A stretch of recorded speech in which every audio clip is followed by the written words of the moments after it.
Simrat and I head the gaming business at Meta for Asia Pacific for our mid-market sales segment. I have the unique opportunity and privilege to work with emerging and ambitious game developers and publishers across the region, be it India, China, Japan, Korea, Australia, New Zealand, Southeast Asia, and my team works with many of the game developers and companies that are here at IGDC today. So before I start, I just want to take a moment to thank the IGDC organizers for this forum. As we all know, IGDC is one of the oldest gaming conferences in India, and I'm very grateful for particularly creating this dialogue on diversity, equity, and inclusion, and bringing us all together to talk about the future of the industry. So let's dive straight into the topic for today. I know the title session is Leaders of Tomorrow, and really the focus here is talking about diversity, equity, and inclusion in terms of leadership in the games industry going forward. So I'm going to use an analogy from a party. There's a quote that says, diversity is being invited to the party and inclusion is being asked to dance. So in the same vein, equity is about having equal opportunity and accessibility to attend the party. At Meta, our DEI work focuses on creating diversity, fostering equity and inclusion, as well as fairness within our own walls and our own products. So then this vision informs our mission for Facebook Gaming, where we work with games organizations to support their advocacy for DEI in their own workplaces as well as at the industry at large. We hope to inspire and empower game companies to build responsible, diverse, and respectful practices for advertising, for game development, as well as workplace culture. So our mission on this has actually seen us release 2 global thought leadership reports in the last year, one of which was particularly focused on bridging the diversity gap in mobile gaming. Ever since we've done this work, we've actually taken the dialogue and conversation to many different forums, panels, such as this one, to really drive the mission of change in the games industry. In our conversation today, I want to look at 4 different topics. Let's talk about how important representation is in gaming. Is there a link between inclusivity and gaming engagement? And what barriers inhibit inclusion in gaming today?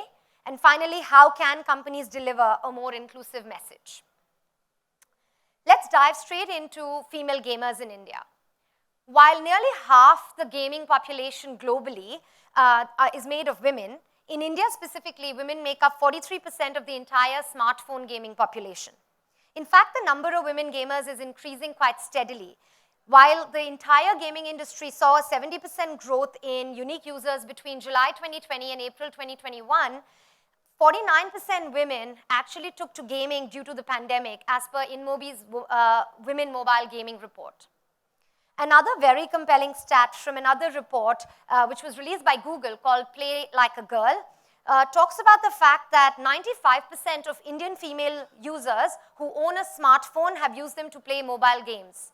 That's in contrast to 86% of male owners of smartphones.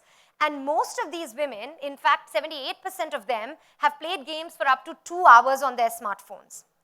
And an example of a game from India specifically, Poker Dangal, which is a casual poker app, they saw a huge 500% increase in female gamers in 2019.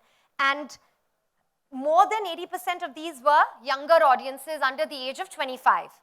So it's pretty clear that more and more Indian females, especially the younger audience, they're poised to become avid gamers in the future. Yet, globally, women make up less than a quarter of the gaming workforce.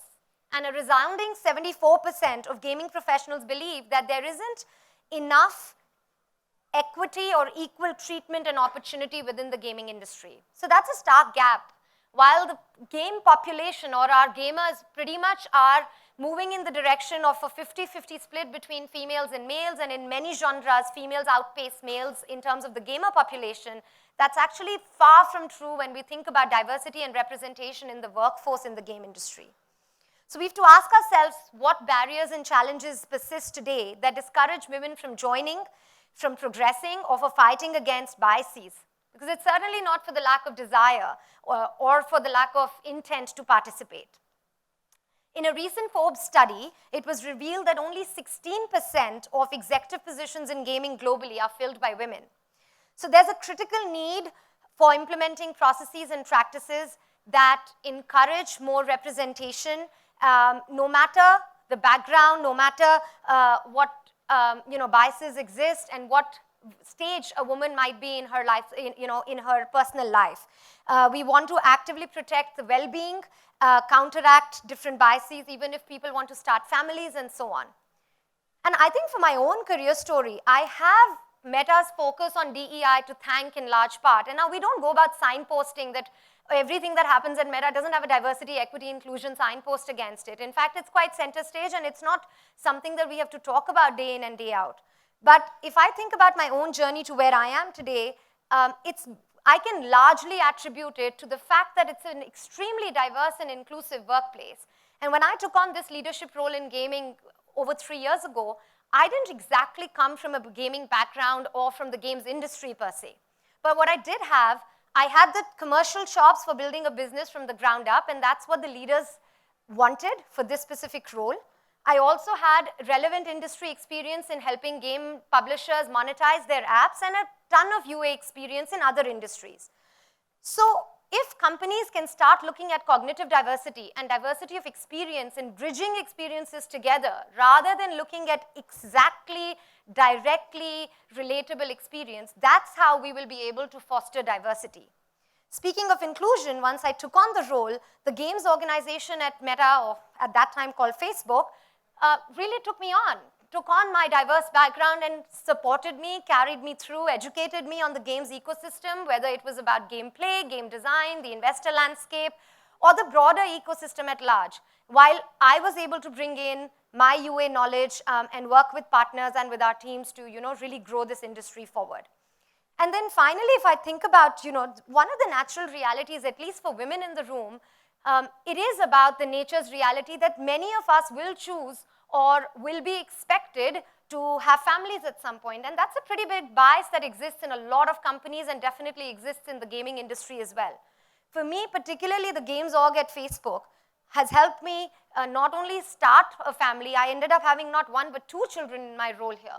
So this is happening, and I'd love to see more and more gaming companies, hardcore companies from the industry, take on a similar approach to really inculcating diversity, equity, and inclusion in their day-to-day business practices, employment decisions, hiring, promotions, etc., regardless of what life stage that a person is at.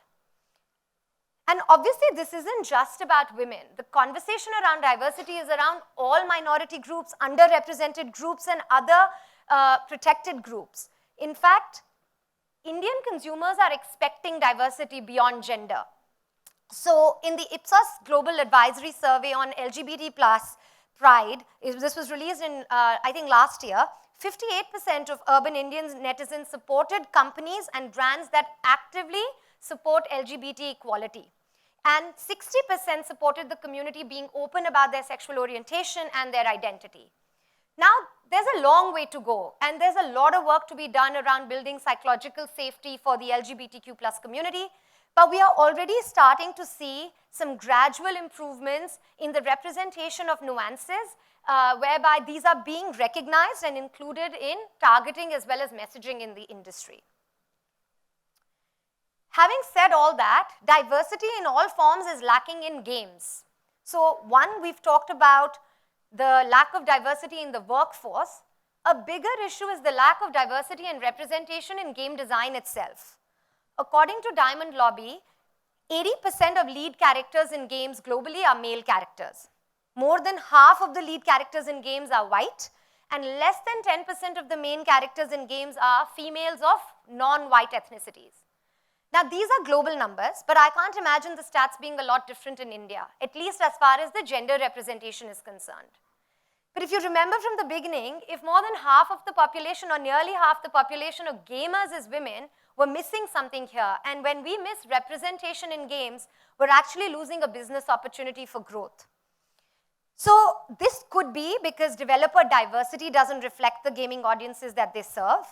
And that is to do with the fact that majority of the developers globally are actually men.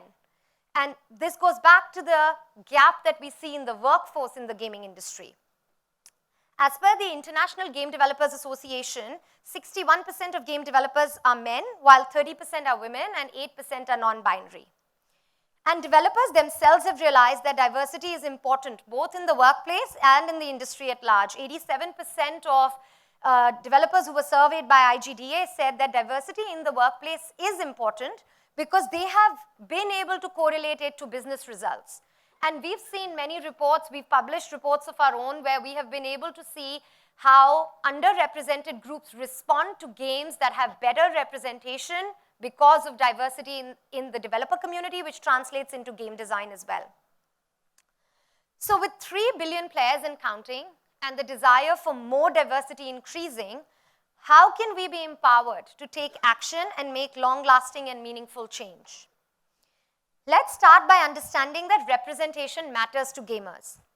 Less than half the gamers today feel represented, and even fewer number think that they are represented in the advertising that is being done to drive game installs and so on and so forth. People are inspired by who they see, and they are more inclined to recommend or feel connected to the games that have representation. So our games should reflect this. Diversity and representation in games can lead to increased engagement, to higher number of installs, and word-of-mouth recommendations. The second thing is that gamers want companies to be transparent and vocal on societal issues. When a company is accountable to the things that they stand for, the things that matter to them, it builds trust in the company as well as the products that the company releases. And finally, it's really important for us to recognize that ally is a verb. We have to walk the talk. So everybody in this room actually has to build change from within your individual organizations, within our organizations together. As the largest entertainment sector, as a collective, we can have greater influence together. We need to build diverse, equitable, and inclusive teams to have better representation in games, and taking action can help us drive, we can all be agents of change because it makes business sense. It makes sense for the growth of the industry. So there's no better time than now for us to come together and start bridging that gap. We take that pretty seriously at Meta, and this year, Facebook Gaming reinvigorated the diversity agenda with Play Forward, which is a global series that we've launched around programs and activations to elevate and support underrepresented gaming groups and communities worldwide. At the same time, we are taking intentional steps to make sure that DEI remains center stage for all our initiatives, both commercially as well as in the community activations that we drive. DEI is pivotal for growth of the industry, and I'm quite humbled that so many people have come together in this room to listen to this dialogue, to participate in it, because I do think that this dialogue requires us to work together and build this movement and this change together. Now, the Play Forward mission specifically has seen us hosting different events and creating opportunities for everyone to come together. We've recently launched a mentorship program in Asia. We're obviously participating in forums like this one, and we'll be doing a lot more in the coming years and coming months. Earlier this year, in fact, we hosted our first ever DEI event focused on the gaming industry in India. In addition to a thought leadership keynote as well as a safe space for industry discussion, we partnered with a leading leadership consulting group called the Fast Forward Group to facilitate a vision writing workshop. And the aim of the workshop was to have all the participants leave with an inspiring, compelling, and actionable vision for their future, and as well as the tools to implement that vision.